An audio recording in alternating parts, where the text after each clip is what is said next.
It's true that sin brought evil into the world, but we need to be careful not to accuse this woman who is crippled in the gospel and bent over to be guilty of sin. We don't really know the nature of her affliction or what was causing the problem. We do know that she was bent over, couldn't even stand up straight. Jesus comes along, and of course, he sees her and has pity and mercy, and he heals her, and she stands up erect. To stand up tall and erect is to be a sign of our dignity as human beings.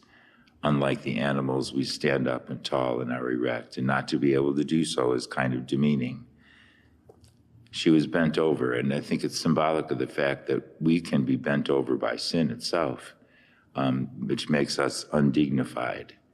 And we need to be cured forgiven of that sin and cured of the effects of it so that we can stand up erect.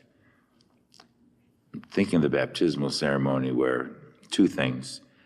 I think when we clothe the child with the white garment, this garment is a sign of your Christian dignity.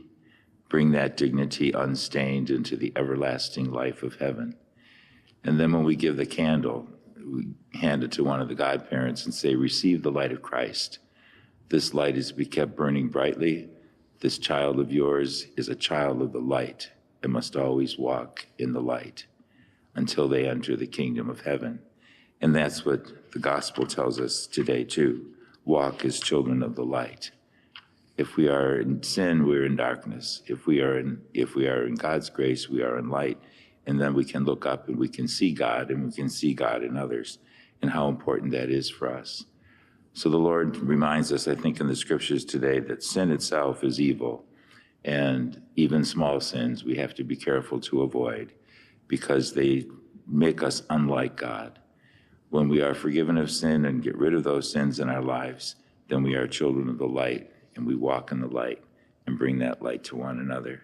So as the psalm said, behave like God as his dear children.